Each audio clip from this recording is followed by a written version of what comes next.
या कुटुंबामध्ये तुम्ही राहणारे सर्व सदस्य आहात. आपले प्राचार्य श्री जाधव सर हे आपल्या कुटुंबाचे प्रमुख आहे. आपल्या संस्थेचे संस्थापक अध्यक्ष आदरणीय सुभाषदादा बोडके हे आपल्या या कुटुंबाचे प्रमुख आहेत. तुमच्यावर काही संकट आलं, काही तुम्ही जर अडचणीत असाल तर तुम्ही असं समजायचं नाही की मी आता शाळेतून नाही, मी कसं सरांना बोलू, सरांना कसं मदत मागू. तुम्हाला सांगतो, तुम्ही जर चांगल्या कामासाठी सरांना फोन केला किंवा आम्हा कोणालाही जर सर मी अडचणीत आहे आणि अशा प्रकारची मला मदत हवी आहे तर तुम्हाला सांगतो आम्ही सर्वजण त्या ठिकाणी तुमच्या पाठीमागं खंबीरपणे उभं राहू. पण कारण तसं असलं पाहिजे, नाही तर तुमचा फोन यायचा रात्री 12 वाजता सर या राजूच्या मंदिरात हार टाकायला, असं कारण असेल तर आम्ही येणार नाही. कारण तसं लागेल. विषय असा झाला मित्रांनो की पाठीमागं आपण 21व्या शतकामध्ये पदार्पण केलेलं आहे. तुम्ही मॅच्युअर झालेला आहात. विद्यार्थ्यांना या वयामध्ये चांगल्या प्रकारचं अट्रॅक्शन असतं. कोणाला लागीर होतं, कोणाला कुछ होत आहे, बरोबर आहे. या सगळ्या गोष्टी असतात. परंतु या तुम्हाला सांगतो या सगळ्या गोष्टी ज्या आहेत या मृदुजाळ आहेत. कारण आम्ही सुद्धा तुमच्या वयामधून गेलेलो आहोत.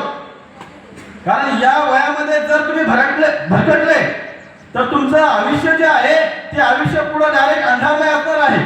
आणि या वयामध्ये ज्या लोकांनी स्वतःचं आयुष्य सावरलं तेच लोक तुम्हाला सांगतो मी यश त्यांनी त्या ठिकाणी संपादन केलेलं आहे. चांगल्या पोझिशनवर ते लोक आहेत. परंतु विषय असा झालेला आहे आता सर्वजण आपला याच्यावर चालू आहे.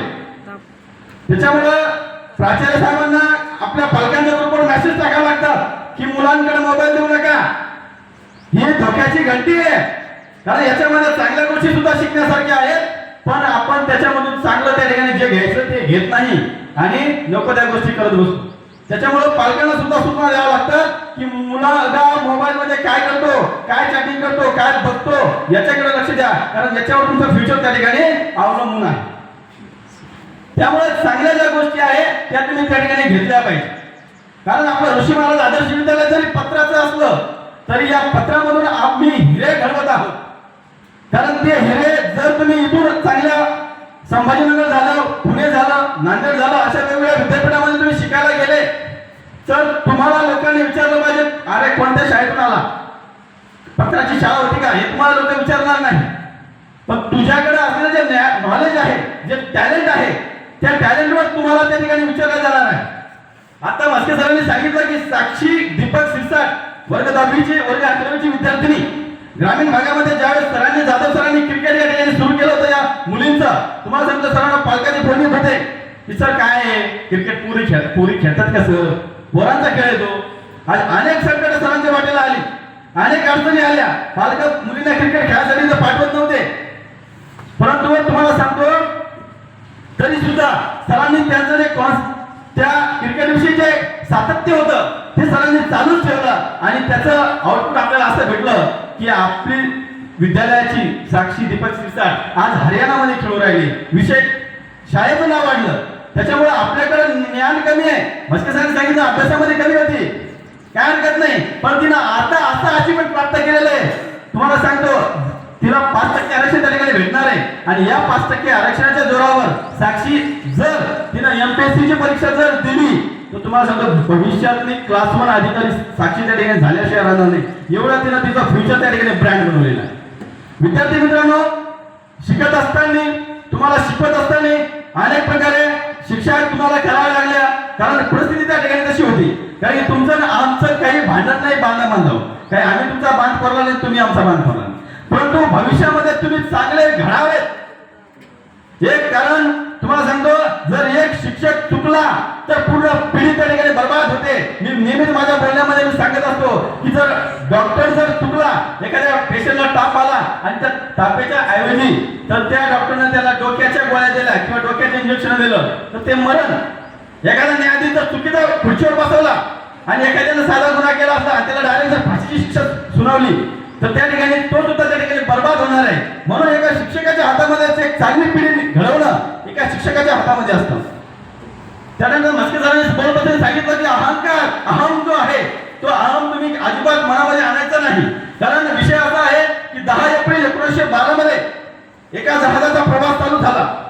लोकांना असं विश्वास होता की एवढा इन्क्रेडिबल जहाज, त्या हा जहाज कधीच बुडणार नाही असं लोकांचं त्या ठिकाणी समज होता. आणि ह्या जहाजावर प्रवास करण्यासाठी हजारो लोक त्या ठिकाणी जहाजावर त्यांनी बुकिंग केलं आणि त्या जहाजाचं नाव होतं टायटॅनिक. या टायटॅनिक जहाजाने प्रवास केला सुरू 10 एप्रिल 1912 रोजी. आणि या प्रवासामध्ये त्या जहाजावर सगळ्या प्रकारच्या सुखसुविधा होत्या. सिनेमा हॉल्स होते, हॉटेल्स होते, सर्व 5 स्टार लेवलचं जीवन त्या ठिकाणी ते लोक त्या जहाजावर व्यतीत करत होते. आणि त्या जहाजाचा बनवणारे जे इंजिनियर्स होते त्या इंजिनियर्सला एवढा विश्वास होता की ते म्हणत होते काही झालं तर हे जहाज काही अजिबात बुडणार नाही. एवढा विश्वास आणि एवढा अहंकार त्या इंजिनियरला त्या टायमामध्ये होता. आणि मग त्या असा अहंकार असा विश्वास त्यांना जास्तीचा होता, ओव्हर कॉन्फिडन्स होता. आणि त्याच्यामुळे त्या लोकांनी काय केलं की त्या जहाजावर त्या पाणबुडे जे आहेत वाचवण्यासाठी जे असतात ते ट्यूब असतात वाचवण्यासाठी त्या कमीच प्रमाणामध्ये ठेवल्या. आणि विषय असा झाला की 15 एप्रिल 1912 रोजी हे जहाज जे आहे हे जहाज सावथांमध्ये गेल्याच्या नंतर एक मोठा डोंगरासारखा हिमनग त्या जहाजाजवळ जाऊ लागला. आणि त्या जहाजाजवळ जात असताना तो हिमनग आणि त्या टायटॅनिकची त्या ठिकाणी धडक झाली. आणि ते जहाजाचं काय झालं त्या ठिकाणी पूर्णपणे ते फुटलं गेलं. आणि आता त्या जहाजामध्ये त्या ठिकाणी पाणी भरू लागलं.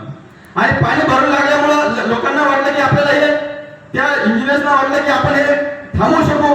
परंतु ते एवढ्या प्रमाणामध्ये फुटलं की ते पाणी पटापट त्या ठिकाणी त्याच्यामध्ये वेगानं त्या ठिकाणी येऊ लागलं. आणि आता त्या इंजिनियर्स त्या जहाजा